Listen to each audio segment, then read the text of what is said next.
Morality is a weapon. Who forged the chains that hold you back? We live in a world where certain truths seem immutable, etched in stone by civilization itself. But what if the most sacred among them, those that form the foundation of our understanding of good and evil, justice and vice, are not truth at all, but an ingenious construct? Consider for a moment, why do we follow moral precepts so blindly, so unconditionally?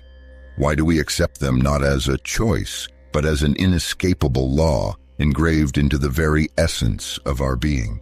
We are taught to be kind, humble, and compassionate. We are called to self-sacrifice, to forego personal ambitions for the greater good. Society whispers to us, "Be meek, for the meek shall inherit the earth." But have you ever questioned who truly benefits from such obedience?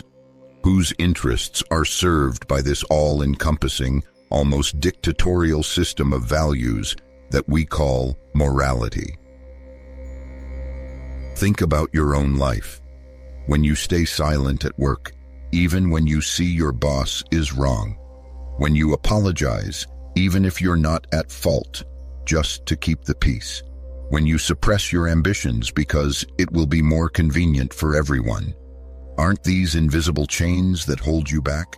Imagine that behind the mask of virtue, behind the veil of piety, something else is hidden. Not light, but shadow. Not freedom, but invisible chains. Friedrich Nietzsche, that daring thinker who dared to peer into the darkest corners of the human soul, didn't just ask these questions. He challenged all of Western civilization, asserting that morality is neither divine revelation nor a universal law of nature. He called it a weapon. Yes, precisely, a weapon, an artfully forged instrument designed not to uplift the spirit, but to subjugate the will. Consider, if you are obedient, if you are humble, if you are willing to sacrifice yourself, aren't these ideal qualities for those who seek power? Isn't it easier to govern a flock that self-restrains, that voluntarily relinquishes its own strength and greatness?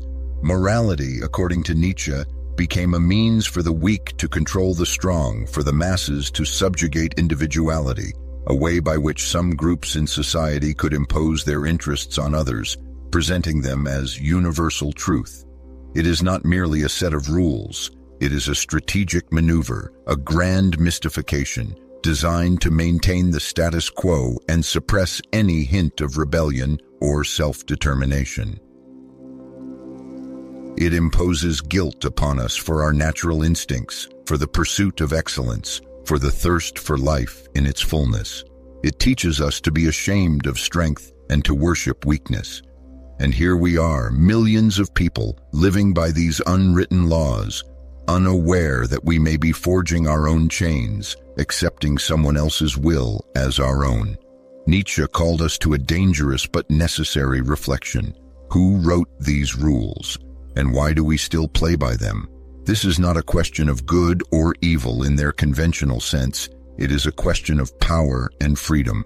And sometimes the most terrifying truth hides not in the shadows, but in plain sight, in what we are afraid to name.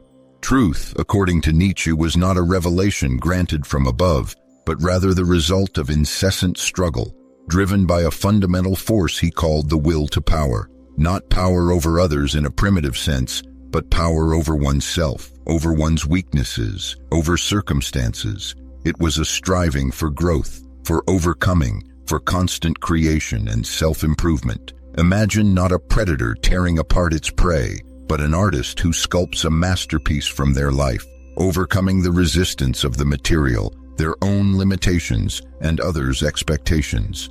It is not a thirst for domination, but an insatiable hunger for life in its fullness, in all its untamed power. But if the will to power is the natural striving of every living being, then why do we so often suppress it within ourselves? Why do we so readily don the shackles of humility? Here Nietzsche introduces what is perhaps his most controversial, yet most poignant dichotomy, between master morality and slave morality. Recall a simple situation. A student in class knows the correct answer, but remains silent, fearing they'll be called a show-off. This is slave morality in action. Now compare this to a person who isn't afraid to speak up, to assert themselves, even if condemned. This is an example of master morality. Master morality is the morality of the strong, the noble in spirit, those who define values rather than follow them. For them, good is everything that strengthens, elevates, and affirms life. Pride, courage, nobility, self-sufficiency. Evil is weakness, cowardice, pettiness, subservience. They view the world from a position of strength, needing no justifications or external approval. Their values spring from an abundance of power and self-affirmation. Now consider slave morality. It is born from resentment, from envy, from powerlessness. Those who could not assert themselves, who suffer from their own weakness, begin to call good what helps them survive. Compassion, humility, patience, equality. And evil becomes everything characteristic of the strong: pride, egoism, superiority. This is a revaluation of values where weakness is elevated to virtue and strength to vice.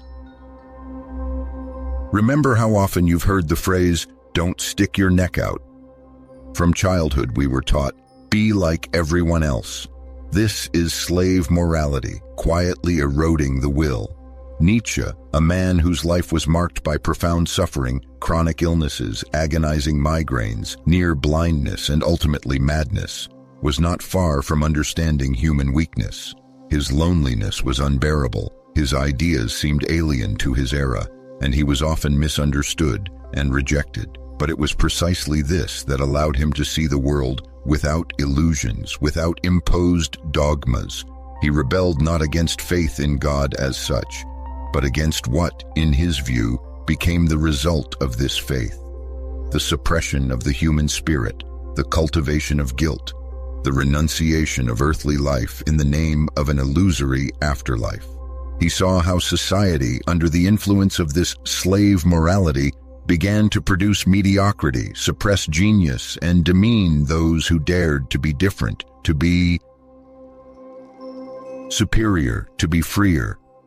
His prophetic voice, resonating from the depths of personal suffering and intellectual solitude, called for a revaluation of all values, for humanity's return to its original, uncorrupted strength. But what is this strength that we so carefully hide? And why do we essentially voluntarily renounce it, accepting rules of a game not written by us? Herein lies the bitterest truth Nietzsche dared to bring to light. He asserted, "The morality we revere is by no means a universal good.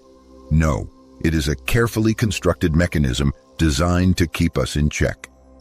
Look at an office worker who dreams of starting their own business, but fears being called selfish. They stay put because it's the right thing to do. This isn't a choice, it's a trap. Imagine a spider web.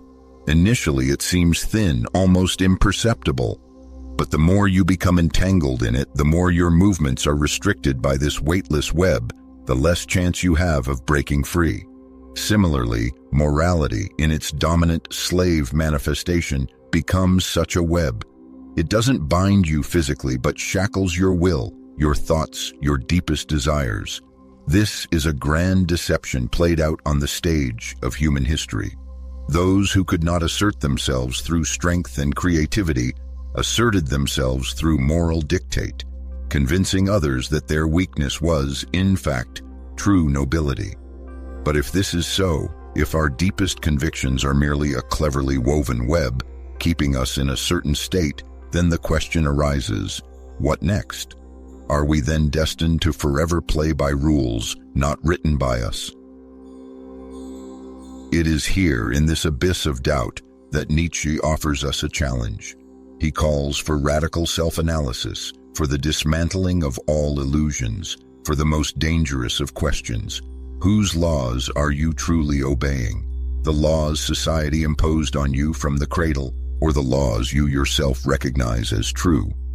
Freedom, according to Nietzsche, is not the absence of external limitations, but an inner strength that allows one to define for oneself what is good and what is bad. It is not obedience, but creation. It is not humility, but constant self-overcoming.